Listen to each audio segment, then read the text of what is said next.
Hi, I'm Chaz Kangas from Go 95.3, coming to you from the happiest place on earth, the Go Garage, on this, the most felicitous of occasions. My guest at this time, someone who I've been seeing perform for the past 6 years, so I've been able to verify her existence for a while now.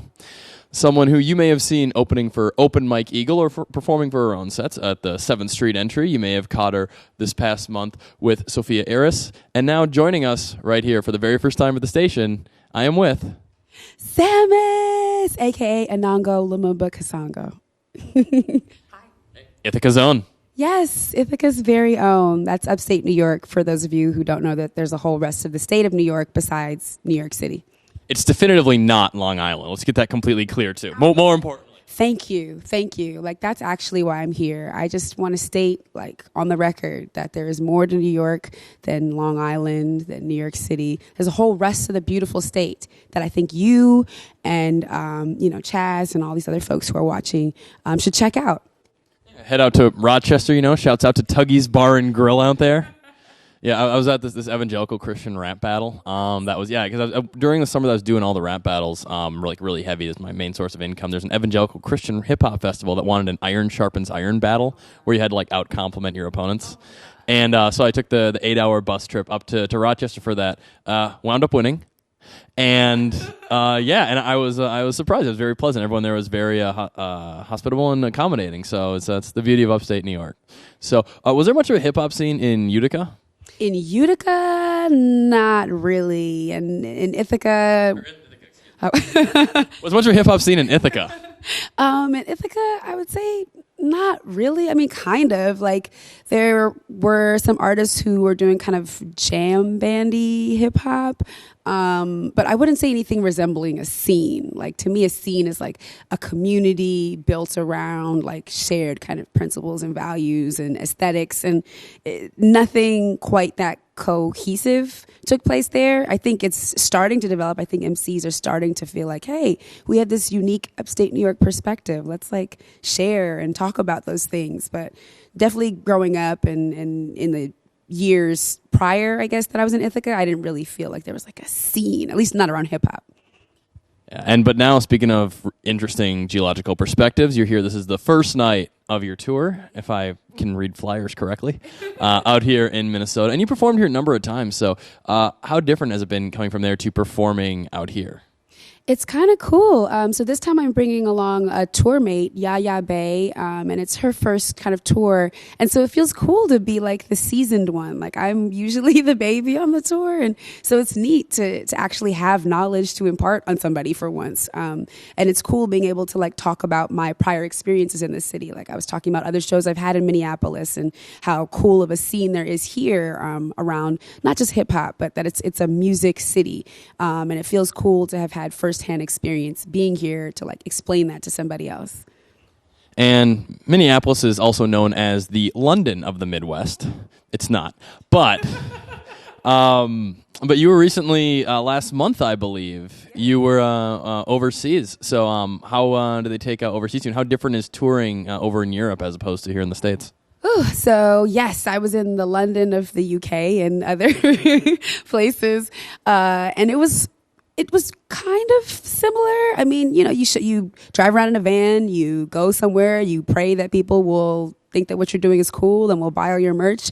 And for the most part, that was the case. I would say the thing that I liked the most about touring in the UK is that the distances are so much shorter from city to city. So it's 2 hours here, 2 hours there, 3 hours here. And, in the States, you'll sit in the van 7 hours and still have 2 hours to go to get to your next tour stop. So just the size of the UK was a fun thing. And yeah, I would say the audiences were really, even, for what I'm doing, kind of video game infused, black feminist thought, with a side of PhD woes. They still were into it, which was really, really nice to hear, because I thought they were going to be what is happening right now? Awesome. Yeah, because I'm sure with all the scenes out there, and especially with the internet making the world so much of a smaller place in that regard, still with that in mind, being it is such a politically charged time right now with so much going on, especially during the time when you were there, do you find as an American being overseas, either any misconceptions or any particular topics you had to answer and discuss a few times? Well, we talked about gun control a lot more than I thought would come up on the trip.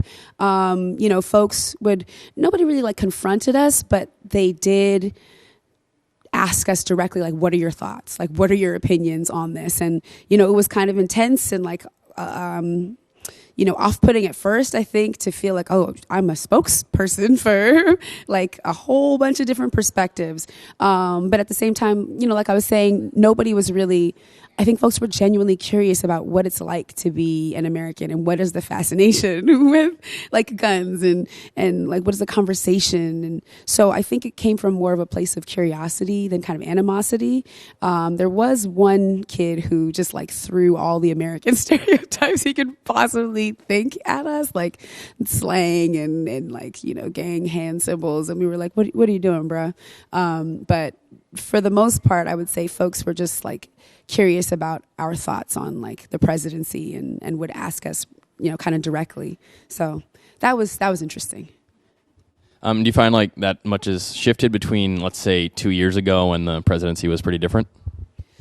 Yeah, I would say so. I mean, it's hard to know because this was my first international tour. So I'm not sure if those were the same kinds of questions that folks might have received when they were coming overseas when Obama was president. But, even when I went on vacation to Turks and Caicos, I remember somebody just kind of directly asking me about Trump, like right away. And so he definitely, unfortunately, is like a conversation starter overseas, no matter what you're doing, where you're at, whether you're touring, you're on vacation.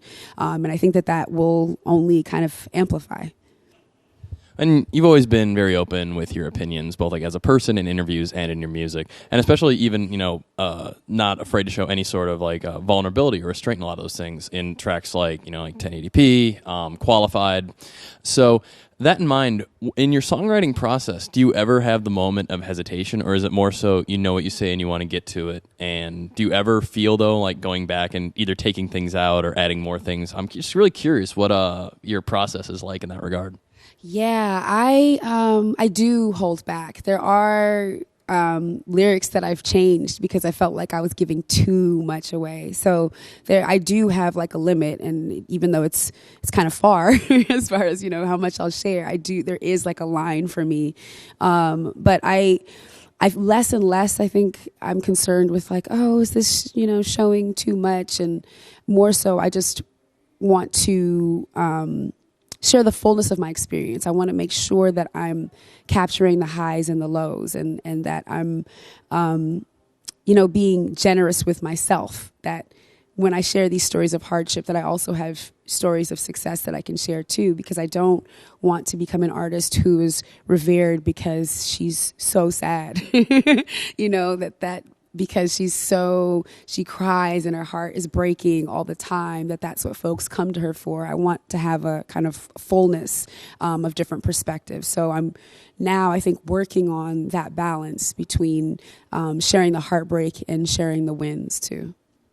Cool. So that in mind, have you ever had a listener, like either after performing live or either via contact now, because with Twitter and such other sites, has anyone ever completely misunderstood the meaning or message behind one of your songs? Ooh, completely misunderstood. I've had a few folks say things where I was like, "That's not what I was going for." Like I received this email from this person, and they were very sweet, and it was about a track that I have called Mighty Morphin.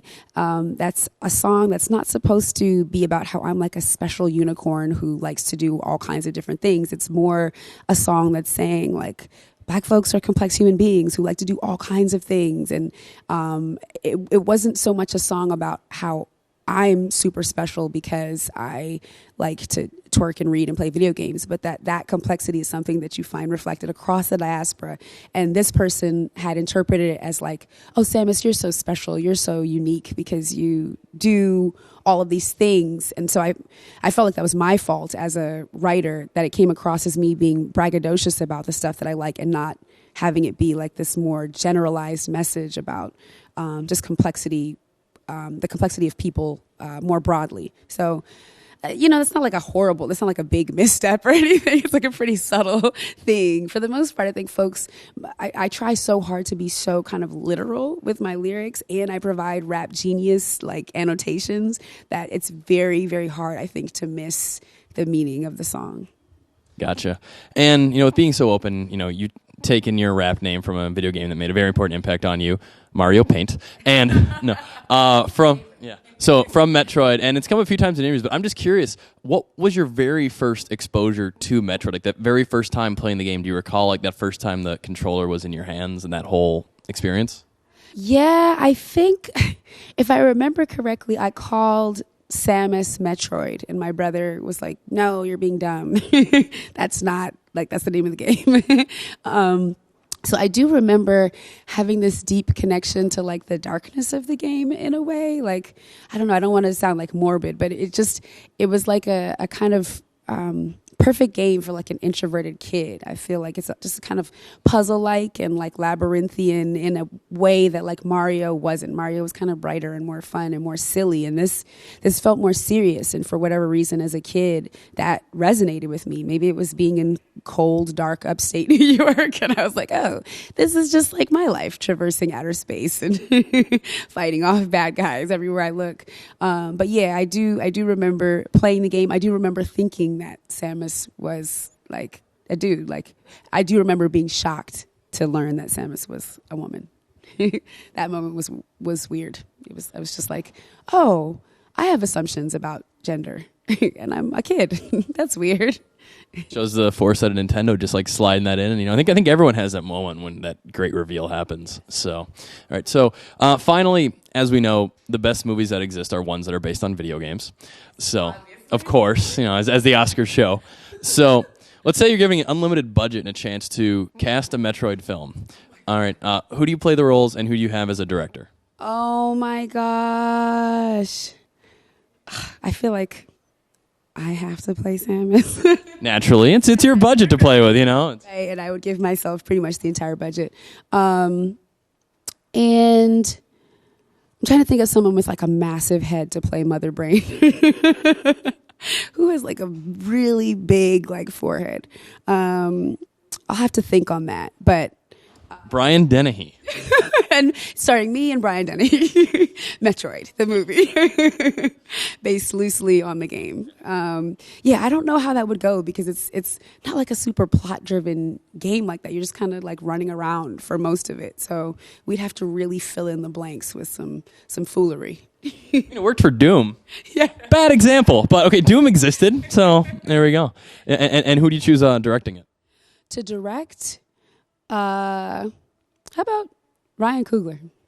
Excellent choice. He's done no wrong. So, all right. So it's fantastic once again seeing you. Thanks so much for coming out. And so you have a new project coming out soon too, or just celebrating the gift that keeps on giving? Yeah, I'm working on a new project now. I have a couple songs completed, and I feel really good about it. But anytime I've ever been like, it's coming out at this time, that automatically means that it's not coming out at that time. So I like refuse to put a date on it until it's sent off to be mastered and everything. But hopefully at the end of this year, fingers crossed, just kidding. It's funny you say that. A couple of years ago, I did a study on every single originally announced like rap release going back about like for like a 15-year time span from like when first press releases came out versus when they actually came out. In that whole time, only one rap album came out on its initially listed release date. And that album was Playing with Fire by Kevin Federline. Wait, I'm sorry. What? October 31st, 2006. K-Fed stuck to the script. He knew. He's a seasoned professional. Everyone knows that. One of the best in the game. I actually have modeled some of my work after him. So I'm not surprised to hear that. I've modeled for him. So to K-Fed. All right. Thank you once again for joining us. Sammus, people can find you on the internet at? SammusMusic.com. That's SAMMUS, not 1M, 2M, music.com. For Go 95.3, I'm Chaz Kangas. I love you.